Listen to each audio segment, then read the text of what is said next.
Aujourd'hui, nous allons parler du stress testing, les fameux tests de résistance.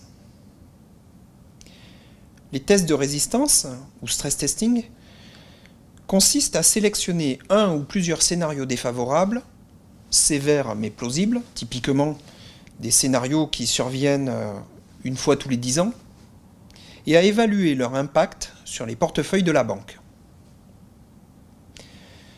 Le stress testing permettra principalement, premièrement, de définir une approche prospective du risque, c'est-à-dire d'analyser l'impact de scénarios que l'on pense être plus plausibles que les réalisations passées. Deuxièmement, il permettra de faire de l'analyse de sensibilité, c'est-à-dire de mesurer l'impact de scénarios jamais observés. Troisièmement, le stress testing permet aussi l'identification des faiblesses structurelles des portefeuilles, et ce via l'analyse des scénarios dans lesquels les portefeuilles de la banque seraient fragilisés. Et quatrièmement, le stress testing permet de définir les plans de résolution au travers de l'analyse de scénarios de changement de régime ou de scénarios de rupture qui pourraient survenir dans le futur. À titre d'exemple, nous pouvons mentionner celui de l'éclatement de la zone euro. Pendant longtemps, le stress testing a été utilisé comme un outil de mesure des sensibilités des portefeuilles de marché aux chocs sur les facteurs de risque. Depuis la crise financière, les banques utilisent abondamment le stress testing pour leur pilotage interne. Les régulateurs et les superviseurs les exploitent également dans le but de mesurer la solidité du système financier et pour s'assurer de l'adéquation des fonds propres des banques. Ces exercices de stress ont pour objet de mesurer l'impact de scénarios économiques sur les différents métiers de la banque.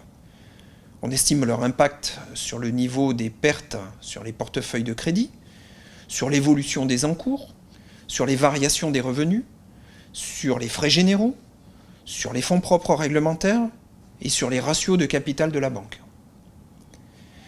Les scénarios sont en général décrits par des chocs sur la conjoncture économique sur un horizon pluriannuel de l'ordre de 3 ans qui correspond à une durée sur laquelle les prévisions restent plausibles.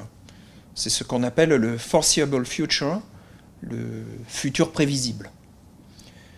Ces scénarios sont définis par les économistes et décrivent une dynamique future possible pour les indicateurs macroéconomiques, tels que les taux de croissance du PIB, le taux de chômage, les taux d'intérêt, les prix d'actifs ou de matières premières. Alors, on mesure l'impact du stress par la différence entre le scénario central, ou scénario de base, baseline en anglais, et le scénario de stress.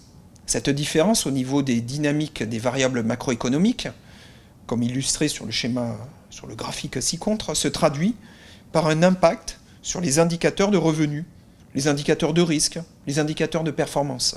Ainsi, chaque trajectoire de variables macroéconomiques qui définit un scénario correspondra à une trajectoire des indicateurs de risque, de revenus et de performance des portefeuilles et des entités de la banque.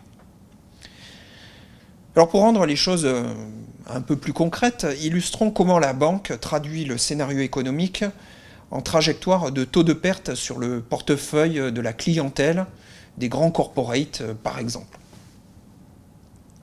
Le graphique ci-contre reproduit le cycle de crédit observé sur les grandes entreprises, c'est-à-dire le taux de défaut annuel au fil du temps, tel que mesuré par l'agence de rating Standard & Poor's. Nous voyons que cette courbe est cyclique et semble d'ailleurs très corrélée au cycle macroéconomique. On voit en particulier les effets sur le nombre de défauts de la crise récente des subprimes et de la crise financière, ainsi que ceux de la crise liée à l'éclatement de la bulle Internet au début des années 2000. La banque va donc calibrer un modèle économétrique en régressant les variations de taux de défaut observés sur les variations observées de taux de croissance du PIB mondial par exemple. La relation mathématique ainsi obtenue permettra de faire un lien mécanique entre le scénario économique décrit par une dynamique particulière du taux de croissance du PIB et les variations futures du taux de défaut. Alors à quel niveau de finesse, à quel niveau de détail faut-il concevoir ces modèles? Eh bien, les modèles doivent être faits sur des portefeuilles homogènes, des portefeuilles qui ont la même sensibilité aux facteurs de risque. Ces portefeuilles regroupent donc des crédits correspondant à un même instrument de financement, crédit renouvelable par exemple, sur une même classe d'actifs, sur une même classe de clientèle, au sein d'une zone géographique ou d'un pays donné. L'outil de stress test présente un avantage majeur. Il est simple et facilement compréhensible. Cet outil de mesure du risque est donc très utile car il permet de lier la performance de la banque et de ses métiers à des scénarios économiques concrets et facilement appropriables par les décideurs et par les opérationnels. Ceci permet de mettre en place des plans de remédiation ou des actions correctrices si on se rend compte que les impacts d'un scénario plausible affectent durablement ou de manière trop importante la performance de la banque. Le stress testing a également des applications dans le domaine du pilotage du risque et de la performance des lignes métiers de la banque. En résumé, qu'avons-nous appris? Tout d'abord, le stress testing consiste à mesurer l'impact d'un scénario économique adverse, sévère mais plausible, sur les portefeuilles de la banque. Le stress test mesure l'écart entre les effets produits dans un scénario baseline et dans un scénario adverse.